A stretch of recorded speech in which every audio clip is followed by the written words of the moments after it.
Alors, profitant de la restructuration des installations ferroviaires de la gare de Lyon, SNCF Immobilier et la mairie de Paris se sont associés pour imaginer un nouveau quartier mixte et durable à côté donc de la gare de Lyon.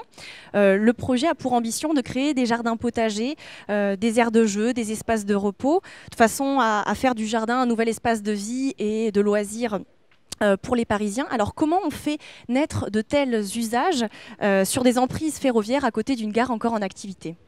Il y a plusieurs champs d'action en fait pour réussir à faire des espaces de loisirs et d'agrément au cœur de la ville, vraiment la ville battante, et puis juste à côté des voies ferrées.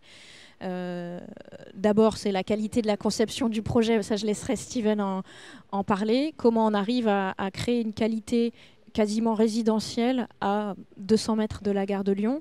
C'est la qualité du projet urbain. Et puis, bien sûr, après, il y a des artifices, des interventions techniques qui permettent de retrouver un peu de calme et de gérer les nuisances sonores en particulier. Et les questions de sécurité, notamment dans le temps. C'est ce que Joris pourra vous expliquer par rapport aux interventions éphémères. Évidemment, il n'est pas question de pénaliser le service ferroviaire ou de mettre en danger le public qui peut accéder au site.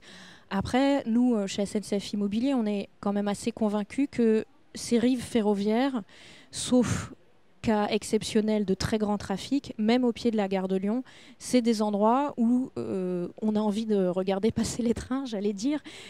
Tout le monde aime se poser là et regarder la grande quantité de ciel qui est disponible. Donc, ça n'est pas qu'une contrainte, c'est vraiment aussi une chance. L'avenir métropolitain, il faut apprendre à vivre à côté de ces berges ferroviaires et construire la ville sur la ville. Et si on va construire la ville sur la ville, il faut absolument apprendre à habiliter et rendre qualitatifs ces lieux qui sont en berge, qui sont des lieux difficiles, mais les transformer en lieux de qualité de vie exceptionnelle. Pour réaliser cette vision, il faut absolument qu'il y ait ces filtres. Alors ces filtres peuvent être bâtis, mais également c'est un filtre végétal, un cœur de quartier qui est une valeur ajoutée par rapport aux logements qui sont proposés, mais les autres aménagements ont une identité, ont un lien par cet espace ouvert, parfois minéral, parfois végétalisé, qui les lie et qui constitue un point de paix et de tranquillité et d'activité aussi aux abords de voies ferrées qui sont évidemment chargées de mouvements et de bruit, etc. Mais je pense que de se tourner le dos à ces grands espaces ferroviaires où il y a presque 1000 trains par jour en 2020, c'est ni une opportunité et ne pas faire face à un défi métropolitain important.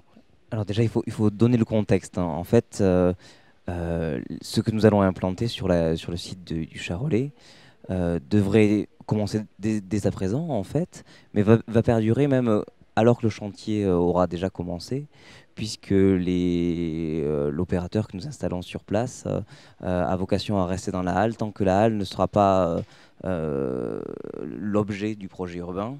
Et du point de vue du phasage, en fait, on a jusqu'à 2020, fin 2020, pour faire ça. Comment on les a choisis? En fait, donc l'opérateur en question, c'est Allo la Lune, hein, qui est un opérateur spécialisé en fait dans l'occupation de lieux pour plutôt de l'événementiel, donc habituellement sur des périodes assez courtes, hein, de l'ordre de 4 à 5 mois.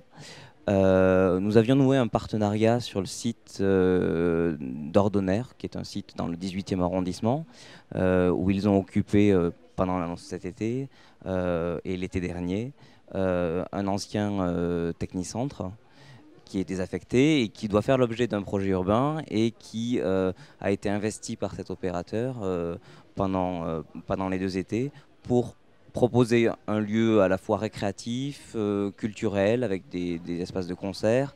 Et nous avons choisi de dupliquer cette démarche qui avait été faite sur Grand Train et qui a très bien marché, qui a permis de donner à voir le site par les occupants.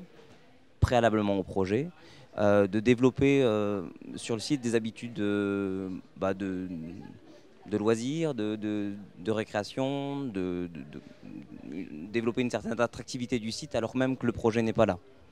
Et ça, c'est tout l'enjeu, en fait, c'est ce que l'on va rechercher. Et d'ailleurs, on va chercher à reproduire ça sur d'autres sites, hein, le plus possible, en fait, lorsqu'on a un phasage qui le permet, des travaux du projet urbain, parce qu'on pense que ça a une vraie valeur, c'est un vrai atout pour le projet, que de commencer à le montrer, montrer le lieu alors même que le projet n'est pas là.